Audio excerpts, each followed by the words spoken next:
This is John McAllister, and today we're going to talk about setting up game highlight videos. I think number one, obviously they're important. Number two, I think there's a way to make it easier for college coaches, make it more attractive for college coaches, and there's a way that you will lessen the time, lessen the time that they spend looking at it. And I think those are all huge. Now, the other thing that you must remember is that HUDL highlights are only an appetite. As you'll see later, I use the word appetite and visualize, but they're only an appetite. Most school Division I programs, and really I think a lot of programs, have invested so much money that they have game tapes. And so they can select any game tape they want. So when you put a highlight film, make sure you have good plays and make sure you have fewer plays. And all this will be discussed later. But I think bottom line is to remember you still have game tapes. And if they still look at all the game tapes. I know that for a fact. So I hope you enjoy the video podcast. It's hopefully informative, and hopefully you get something out of it. Thank you and have a great day.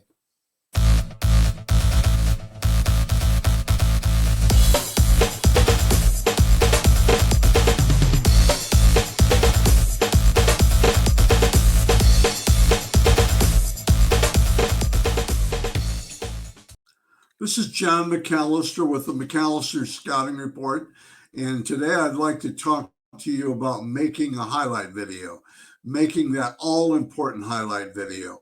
And the first thing I would tell you about a highlight video is it's not a high school scrapbook.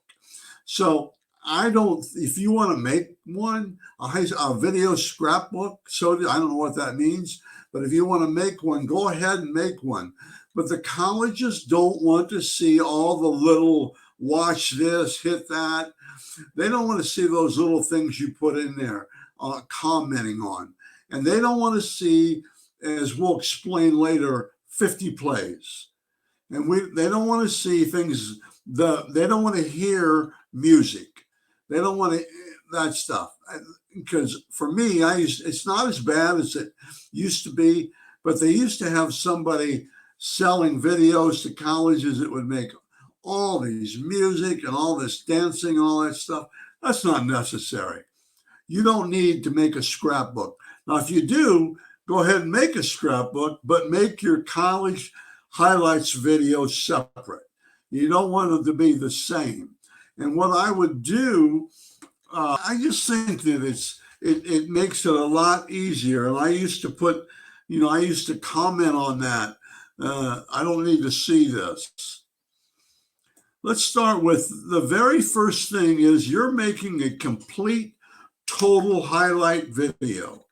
And at the beginning, I think it's kind of nice if you put a picture of yourself, because I think it's really huge that college coaches see a picture. It doesn't have to be in a football uniform, but to make it a good picture. A football uniform kind of hides your size a little bit. So if you want to put it in a football uniform, but put a nice picture on the very beginning of your video. And also in your video, the very beginning, I would put my name, I would put my school.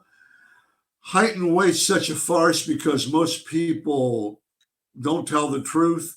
But I would put my name, my school, my Twitter account, and maybe my GPA. If you're proud of it, I would put my GPA on there. But I don't think you have to get a lot of other things on there. Cell phone number, I mixed emotions about that. I think it's good. And then I don't know. They have that information someplace. They have that information. So I don't know how necessary it is. And also at the very beginning, a complete highlight. We've done the name. When you go through the first time, complete identification of where you are. I like the circle, I like the arrow, but somehow if you're an offensive lineman, sometimes it, it's hard because you'll put an arrow and there are like three linemen there. So sometimes that's not the best thing to do. If you can put a circle, if you can put something that identifies them. And with that being said, do it at the very, very beginning of the play. The very beginning of the play. If you're a lineman, don't put after you're driving the guy down the field, or don't put it as soon as you're hitting somebody. Offense and defense are huge to identify. And even if you're a quarterback, probably I'm guessing a quarterback, a running back, and a kicker, they don't need circles. But I also think it's good to do that. I think it's better to identify just a little circle, a little arrow, so that mentally I know where he is. And at the very beginning of the play, when the quarterback actually maybe steps up to the line or he's all set, so you put that circle in there, and then I can visualize that.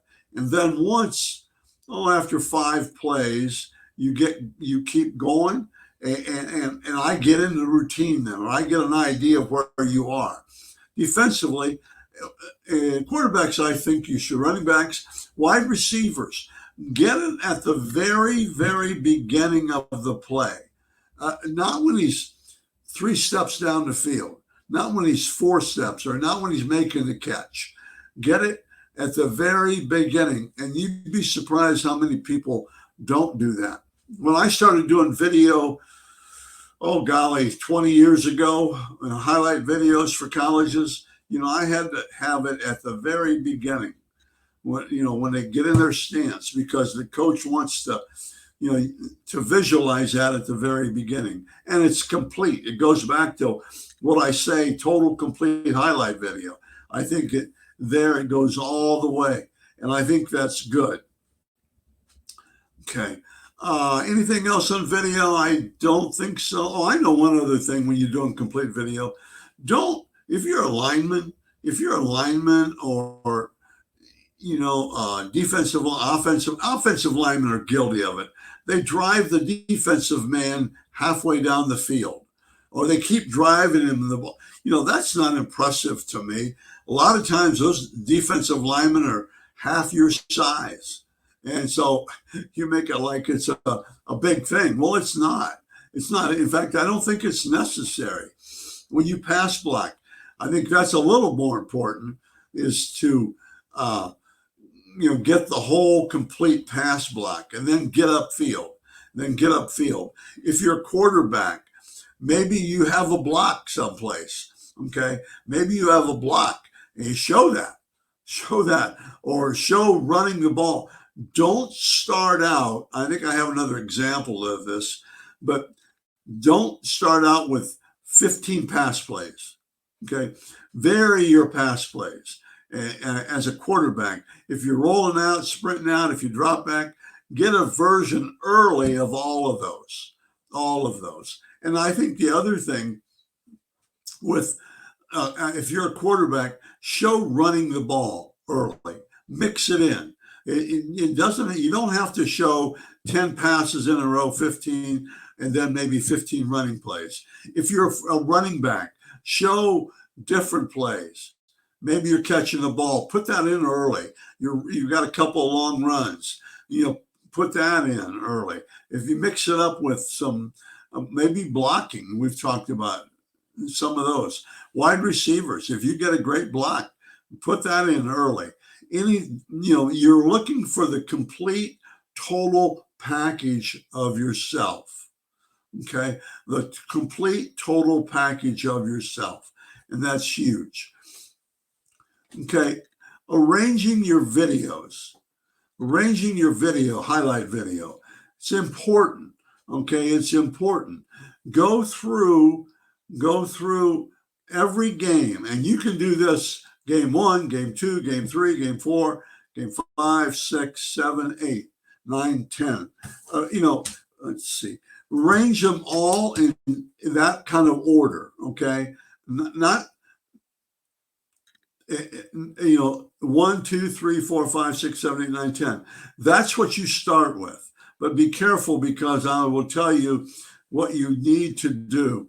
Now, don't put, if you're a two-way player, don't put all your offensive plays together and all your defensive plays. I've seen some videos where they'll put sections and they'll go there. I don't think that's necessary. I don't, I don't, at first it gets long, but if I'm watching offensive play and I'm watching offensive line, and man, I get tired. I mean, 10 plays, I can tell if you're an offensive line prospect, Division I prospect, 10 or 12 plays. But don't try to mix your offense and defense up. Maybe go 3 offense, 3 defense, 3 offense. The same way, definitely, if you're a quarterback. If you play defensive back, mix them in. You're looking for the total package, I said in number 1. But arrange them, just go through every game and pick out your best plays. Your best plays. Okay. And then as you write those, as you do that, maybe make a note. This game, 6 play. Visualize that and do that.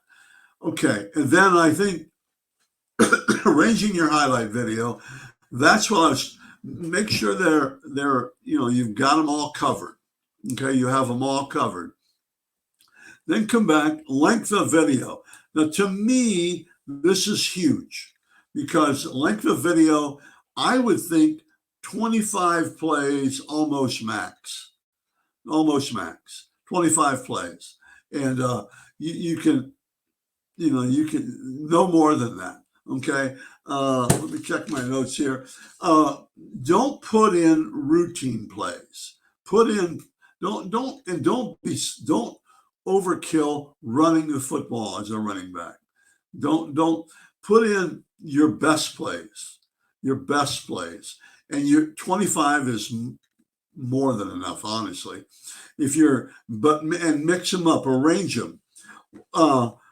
What separates you from doing the good plays? What separates you, makes you better? Think about that. Think about the great run. Now, it can be blocking, it can be blocks, it can be running, it can be, and don't put cheap shots on there. So I see that a lot of times with wide receivers. They high schools are calling that now, but don't put cheap shots on there. Keep it good. Keep it honest. And nobody wants to watch cheap shots anymore. Finalizing your video. Okay. I said early, you put all 10, all 10 plays, all 10 games in a row. Okay. Now go back and pick out, it's almost like the inversion. You want your best play. You want to flip it and put your best plays first. Okay. Your best plays, regardless of what game it was, regardless of who it was against, regardless of where it was in your order of games. Put your best, I would say good numbers, your 6 plays. Go through and look for 6 or 7 plays on your whole season that kind of jump out at you, that kind of make you special. You're going after a Division I or a Division II scholarship primarily. So you're going to, you want your best plays first. Complete circles, your everything. No bells and whistles and look at this hit and watch it. That's good. Remember, I'm going to say go back and make that your video scrapbook, if there is such a thing. Your video scrapbook. Bro, important. And I would say it's top 6. Okay. Big hits. If you got a big hit, put that in. Even if you haven't caught the ball, anything that shows something special. Really, when you look at video for quarterbacks, you look at feet, you look at you look at your feet, you look at the release a little bit, you look for accuracy, which is one of the most important things. So make them all accurate. Make them, your passes better be accurate. If you're looking for the big run, if you're looking for breaking tackles, anything like that, make sure those are in those first 6 or 7 plays or whatever. Okay, and then you finalize your video. And it's probably, I don't know, different, but maybe even put a picture at the end if they get that far, you know, or put your top 25 plays and say more or after that. But again, here's the thing. Here's the reason I tell you that is because colleges look at game tapes. A lot of guys skim the highlight film. Talking about Division I bigger schools, skim the highlight film.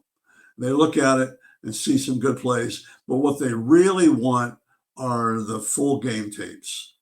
And you can't hide those. I mean, and HUDL is so good and so expensive that they have all your games. Like right now, I can tell you personally that a lot of guys are looking at game tapes. I'm talking about the complete game, okay, not just your highlight film. Your highlight film is an appetizer. It gets, you look at it, and you say, maybe even put it on Twitter, send it to coaches, but most of them will get it because they have all the HUDL information. But on Twitter, maybe somebody will see that highlight film and say, gee, that guy's not bad. That guy's not bad. So they'll catch it on Twitter. Anything that you can get your complete football abilities and your complete picture it's for somebody to see, it's huge. But game tapes, don't forget, they all have game tapes. And good or bad, I guess. But that's what they're going to be looking at. And okay, well, that finishes it pretty much. My video on on game tapes. I think they're important. But again, get me an appetite. I want to see, and I actually do that. And I sometimes I think if you've done it long enough, you can tell right away who has it and who doesn't. So appreciate it. If you need anything, please let me know, and I'll be in touch. Thanks.